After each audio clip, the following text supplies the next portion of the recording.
Hold on. Come on, there we go. Now we're live. I always love Zoom. It's Hey. like got this big long delay before you go live. Anyway, hey everybody, it's Michael Hellickson with Club Wealth Coaching and Consulting, and I am super excited. I've got with me today Mr. Ken the Man, the dollar dialing. I don't know. I got to think of the dollar dialing dynamo.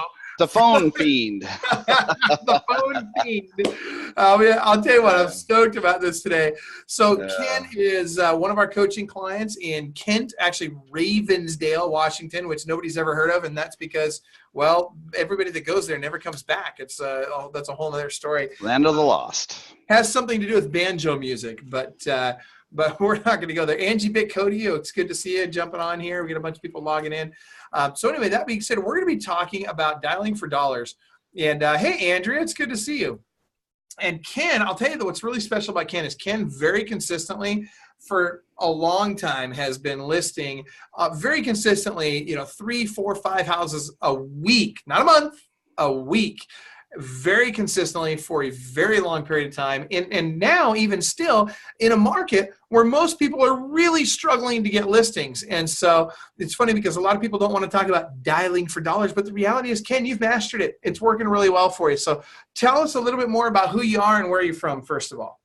My name is Ken Crotts. I run Ken Crotts and Company. I have a team now with 8 buyers agents, and it's growing with Michael's help. My wife of 30 years, who's been our transaction manager, office romance in the 80s, can't do that now. and our marketing manager, who's been with us for 15 years, or we've worked together for 15 years. I am in Ravensdale, it's southeast King County market, Seattle area. We love referrals, and I've been doing this for 32 years. And it's funny, you say I'm mastering dialing. There's nobody on this call that spent more money, more hours of time, and more energy trying to find a way to get business in a way that's more consistent and easier than just than picking up the phone and dialing. I've spent hundreds of thousands of dollars trying everything, and I'm still trying. But you know what? I keep coming back to what works. Well, and here's the thing. There's lots of stuff that works. In fact, and you're buying leads in lots of different places. So let's be clear about that. But here's the thing. You're buying leads and then you're calling them. Yes. Yes. So, and there's other things you're doing as well. But I want to start by talking about, because a lot of people have a fear of picking up the phone, and whether they recognize it or not, whether they believe it's a fear or not, very few people are in the habit of picking up the phone on a daily basis. So what I want to know is, first of all, how often are you picking up the phone? How long do you dial every day? So where are we at there? How many hours? I dial for at least 3 hours. 3 hours a day. Okay. 3 hours, yeah. And so essentially, to make the numbers fairly easy, you're getting close to, not exactly, but very close to one listing for every 3 to 4 hours of dialing, it sounds like. Yeah. Yeah. Okay. So that's pretty good, right? I mean, that's pretty good. Yeah, I have a really high close rate too, and a lot of my leads come from nurtures. And nurtures, the longer I nurture them, the more likely I get the business. Oh boy, I love that. Now you're talking my language, right? And I see. Yeah. By the way, we got Brandon Landro and Eva Langley is on. By the way, shout out to Eva Langley with leadslikecandy.com. I'm going to put that in here right now. Leadslikecandy.com. And let me tell you something. You want to talk true or false? One of the best seller lead sources on the planet. True or false? Seller and buyer. And they're actually a good buyer lead source too. Yeah, I love them for sellers personally. They're good for buyers. Don't get me wrong. Eva, don't hate me for saying that. But I'm going to say they're okay for buyers. But I love them for sellers. So you're on the phone 3 hours a day. Yes. And in that 3 hours a day, you're setting how many appointments generally? I go on 2 qualified listing appointments every day minimum. Dude, I just love see, here's the thing. Most agents are like, man, I can't go on two appointments a week. What's my problem? And my response to that is, man, I guess you better pick up the phone more than 2 times a week. Yeah. Yeah. I mean, what would you tell somebody? Go ahead. Calling is the easiest part of your day. There's no stress. You're just calling and talking to people. There's no contracts on the line. There's no legal jeopardy. There's no, there's all the pressure that of the transaction of all the other calls we make is not there. You're just calling and connecting. calling and connecting. Yeah, and it's very low key. And you make a game out of it, right? I mean, at the end of the day, if somebody, it says F you or I'm not interested or screw off or, whatever, it doesn't matter, right? I mean, how do you handle that? Because I'm sure you get that once in a while. It's a myth. It's a myth. It's a myth. People really don't do that. I mean, I have in my 30 years had a few people do that, but it's so seldom. It's so seldom. It's like picking up a diamond on the beach. Okay, I found it, right? Okay, and then people hold on to that like that's every next dial is going to be that guy. That's not the truth, right? No, it's not. So you're saying no? I don't get the FUs and the screw offs all the time. So let me ask you this: so isn't it hard to get people to actually pick up the phone? I mean, you could call for 3 hours and not get anybody to even pick up the phone. Maybe have 1 or 2 conversations. Okay. Next. Oh, there's another day tomorrow. I mean, tomorrow I'll call and I'll get all kinds of. If I just keep calling, I'll keep getting results. If I get paid every time I dial the phone about 200 times. Oh my gosh! When you say about 200 times, so you're getting about $200 per dial. Is that what you've got it worked out to? Something like that. Yeah. That is huge. So, I want to highlight this because Austin, you know Austin Helix, and for those of you that don't, Austin's my son. Shout out to Austin there. But Austin is quite the little prospector. He at 14 years old, he's 16 now. At 14 years old, we did his numbers and we figured out that he was making $79 per hour, which broken down came down to about $2.79 per dial. So every time he'd pick up the phone, and that was just setting appointments for our coaches to do strategy sessions at Club Wealth. And Ken, you're saying you're making about, and I hope Austin doesn't hear this because I don't want him to go get a job with you selling houses now. But I don't want to lose him in Club Wealth. But you're getting. Okay. Since I started in real estate in the 80s, you dial the phone 200 times, you're going to get paid. That's what you're saying. Okay, so it's actually get paid. I get paid in fewer dials than that, but when you make up for inexperience with numbers and you make up for numbers with experience. And so I have a lot of experience. I don't have to dial as much as some other people do, but how do you get experience? You do it by dialing. Okay, I'm typing this in. You make up for inexperience with numbers, with dials or with numbers. Yeah. And you make up for numbers with experience.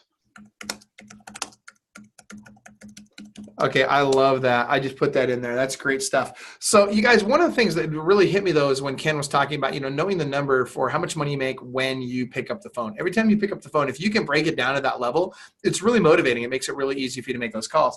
But for people that haven't really had success dialing for dollars yet, Ken, what would you say to them? How do you start picking up the phone? How do you get that first little bit of inertia on dialing the phone? Okay. Here's a game you can play with yourself all the time. Whenever you think of somebody, call them. Oh, wow.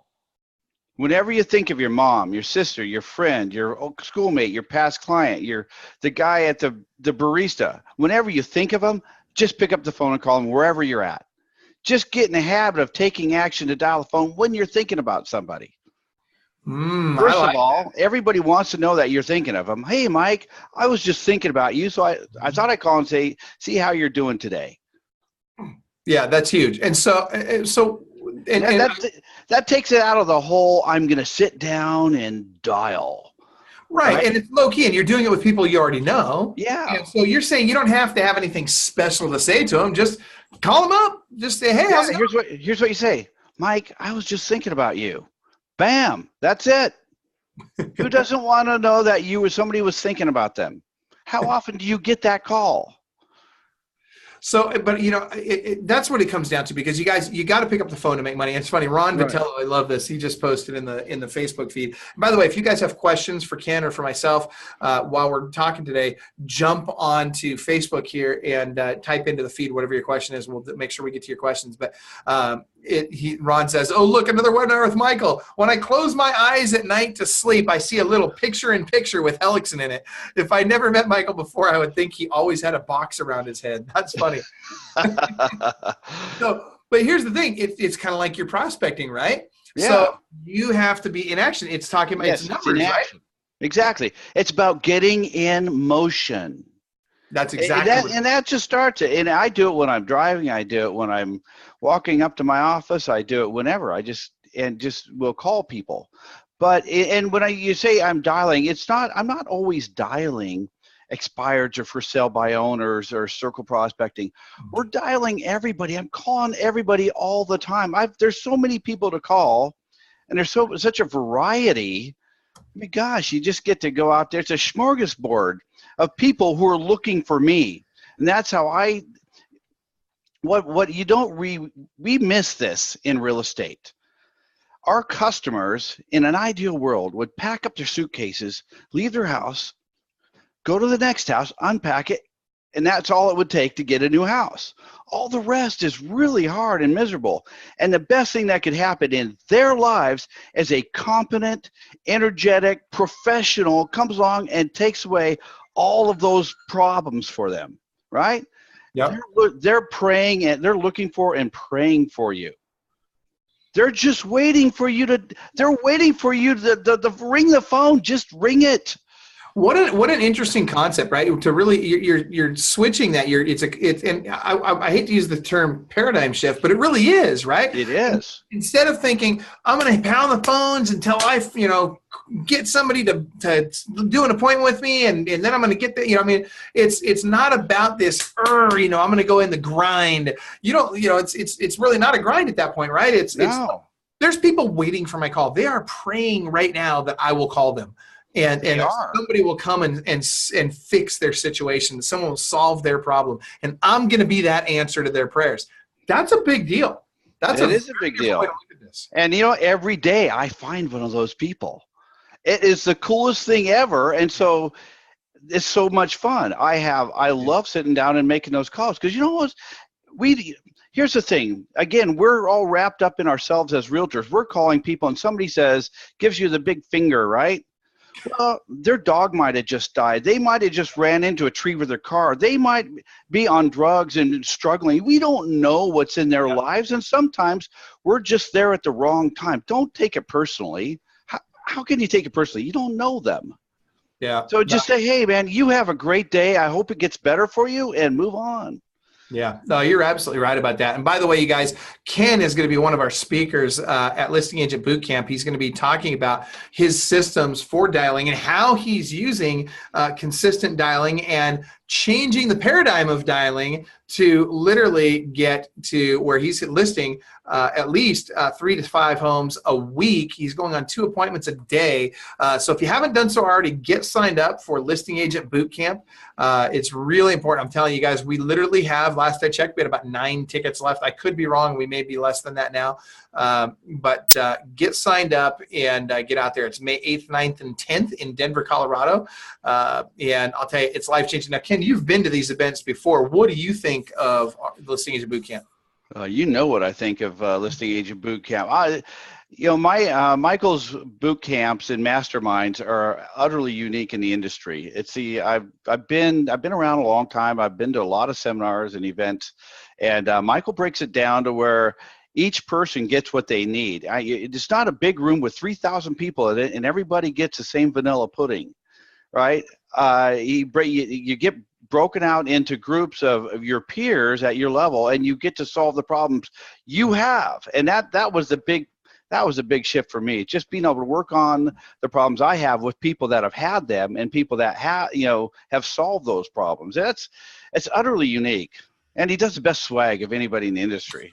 The swag is pretty good, I'll admit. Yeah, it's world class. But you're right, and it's important that you get what you need at that point in time. And that's why we break it into, we don't have people doing 1,000 transactions a year in the same room as people that are doing, that just got started in the business, because they have different problems, they have different opportunities. And so it's really important. So we're very careful about how we break this up. And frankly, that's why our events cost us so much money. I mean, there's no question that our events are very, very expensive and for us to host, and we don't make money on these events. We break even on them. But that being said, Ken, I want to get to the next piece. So how are you ensuring that you're dialing the dollars or the dialing for dollars as often as you are? Because that's a tough thing, right?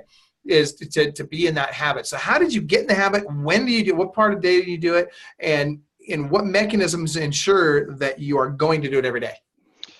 Okay, so you start off with, well, first of all, you start off with a perfect daily schedule. I prospect from 8 a.m. to 11 a.m. That's my time every day. I avoid appointments during the mornings because I go to my office, I sit down, and this is my time to prospect, to connect. And I don't even want to use the word prospect because the connotations that people attach to it. I sit down and I connect with people for 3 hours a day. And that's what I'm looking to do when I get on the phone. And so the perfect daily schedule is the first thing. The second thing that's just really very important that I think a lot of people get lost in is they're doing penny activities with their dollar time. You don't Land Voice, Vulcan 7. There's so many services out there that will find the number, that will go and get the numbers for you. We call expireds and for sale by owners, of course. But we also circle dial around our listings. We've been doing really well with that. We will call, notice of trustee sale, any list you want, like through Land Voice or through Vulcan 7. If I come up with a list from the tax database, I can get the numbers for it and then call it. So I think a lot of people spend their mornings putting the list into their dialer. Mm-hmm. Nobody on this call should ever be putting lists into the dialers or looking up. That should be done for you because those are penny activities. The dollar value is you spending your time connecting with people. That'd be like Bill Gates putting computers together or going in and coding software himself, right? It's like, he would never do that. It's a complete waste of time. And yet we think it's ridiculous to think that Bill Gates would do that, but it's totally reasonable to expect that I would be doing my own tasks that are really something that you can hire somebody for a very reasonable hourly rate to do them for you. Yeah. Okay, so that's huge. And I think part of the problem stems from a lot of agents just don't see their business as a business. And so, Ken, let me ask you this. You use a lot of software. I know you're very passionate about the data and about having great data. And it does make a difference, right? I mean, talk to us about how big a difference quality data makes, where agents should go to get that, and exactly like what systems you're using to plug that into so that they can, so that you, I should say, and your team can be as efficient as possible with every minute of the day. So our data sources, for sale by owners and expireds, we do that through Vulcan 7. So every day we have those, and depending on what you're calling, the strategy is a little different. Expired, you gotta be first. Man, the first guy to get there, it really has a huge advantage over everybody else. And so what time do you start? 7:59. You're literally calling at 7:59 in the morning. Oh yeah, heck yeah. Because seriously, I mean, the first guy in the door has such an advantage on everybody else. I mean, if you're the fourth person in, they're like, again. So. Can you remember Marilena Sirbu? Oh yeah, Marlena. I remember she used to start prospecting for expireds like at 6 or 7 o'clock in the morning. Yeah. You remember that? I remember that. Oh man, especially on the east side, she'd call through, and she had everybody mad, but it worked for her. I mean, I'm not advocating it. I'm just saying that's what she did. Okay, here's a great one. People, when you cancel listing, it goes canceled the moment you list it. You might be 2 o'clock, 3 o'clock, 5 o'clock, 8 o'clock, whenever. Oh, this set yourself set yourself up an alert for cancel listing. So at the moment that they cancel the listing, it sends to your email and to your text message, so you can go ahead and look it up. So now some agents are getting smarter. They'll take the phone numbers out. There are some good lookup services. Gosh, the one I've been using, I can't really talk about, but there are some great services to be able to look up people's phone numbers. If it's in a listing, call them immediately. If not, look it up and call them immediately. Because again, everybody else is going to get the canceled listing tomorrow morning. You might be 12 hours ahead talking about being first, right? That's huge. I mean, I hope people are listening to this, because that one thing right there, I'll bet you've taken listings from that. All the time. I call them lightning strikes, man. That's why I'm always suited up, because I love you for saying. I will get a lightning. We call them lightning strikes. I'll get on the phone, get somebody that's hot right now, and I will run out the door. Roberta will literally be doing the listing paperwork as I'm running by to grab it and go out and get that listing. And I've literally gotten listings with less than a 10-minute margin with the other agent right on my tail. So really? Okay, so let me understand this correctly. So somebody cancels a listing in your MLS. Mm-hmm. And you immediately, do you call them right away, or do you literally just grab the paperwork and head over there? No, I immediately call them. So you immediately call them, and Yeah. What's your script? I want to hear what do you say to somebody that literally canceled their listing like 5 minutes ago? Well, hi, Mike. This is Ken Crotts with John L. Scott. Hey, I just noticed that your listing came up canceled in our computer, and I was wondering, do you really still want to sell your house? Well, yeah, we're still thinking about it. Well, good for you. So, Mike, if you were to move, where would you go next? He said, that's like a 40-year-old script, but you know what? It still works. That's funny. I can't believe you're using that. And how soon do you want to be there, Mike? I'd like to be there tomorrow if I could. But if we can get you to Fantasyland by tomorrow, would it be worth 10 minutes of your time? Yeah, I suppose it would, for 10 minutes. What are you doing right now? Talking to you. Good. I'll be over in about 20 minutes. All right. I'll see you then. Head on over there. I get in the car and I get in a fast car and I drive right over. Ken, I got to tell you, I love what you're doing there. And I never did this in my business, but we listed a ton of homes, but at the end of the day, I'll bet I could have listed a lot more if I'd have just added this one thing to my arsenal. So lightning strikes are the canceled listings. I love it. That's great. Oh yeah. What do you use to set up that alert? Are you using a Zapier, like a Zap from the MLS? No, it just comes right out of the MLS. So you're just doing like an MLS search for canceled listings. Yeah. It's perfect. With an auto immediate response, immediate notification. Perfect. That's our MLS has it. That's all you need. And pretty much everybody can do that. Yeah, that's huge. So here's the thing. I don't want to steal your thunder at the actual event. I know you've got a lot that you're going to be sharing with us there. I'm very excited about it. So for those of you that have not already done so, go to the link, clubwealth.com/LABC. Get signed up for Listing Agent Bootcamp. You'll get a chance to see Ken there. He's going to go deeper on this strategy as well as a bunch of strategies inside this on how you can make your dialing for dollars not only more effective, but how you can literally list, like he is, 3 to 5 homes a week. And by the way, Ken, do you work weekends? No. You're gone on the weekends. Like, you're not to even be heard of on the weekends. And so Ken gets to live a great lifestyle and has this team now that he's growing. He's got 8 buyers agents on his team. And I'm telling you guys, you can have this too. But you remember this, you got to do the hard work now, right? And what's the cliche, but it's true. If you're willing to do for 3 to 5 years what nobody else is willing to do, you can do the rest of your life what nobody else can do, right? Well, I would put it this way. You get to do the fun work on the way to a great life. What you associate with it is what it becomes. If you associate the word hard with work, it becomes hard work. I think it's a blast. I enjoy connecting with people. And so it just changes everything. I love it. I tell you what, man, I absolutely love your attitude, your outlook on life, and your outlook particularly on dialing for dollars. And so, and I'm going to tag Jim and Saul, your broker and absolutely. Host here. Hopefully those guys are watching. We should dial Quasi in there. We'll see if, there we go. Got Quasi tagged. So anyway, that being said, Ken, thanks for taking the time to be with us today. Parting thoughts. Any last thoughts you'd like to share with us before we wrap up today? Yeah. You guys are all awesome, and people are waiting for you to call them. Don't disappoint them. I love it. Awesome, dude. Thank you so much. Seriously, Ken, I really, really appreciate you doing this. And I'm super, super, super excited to see you at the event. So Listing Agent Bootcamp, everybody, we'll see you there. And that being said, remember, you got to decide to let that world-class beast out from inside you. And if you want to be world-class, do something at a world-class level. Have a world-class attitude toward dialing for dollars. Pick up the phone, call a canceled listing the minute it gets canceled. Call an expired listing first thing in the morning. Call a FSBO. Do something to get in action and get momentum happening. All right, I'm Michael Hellickson with Club Wealth. This is Ken Crotts. We appreciate you being on, and we'll see you next time. Take care, guys.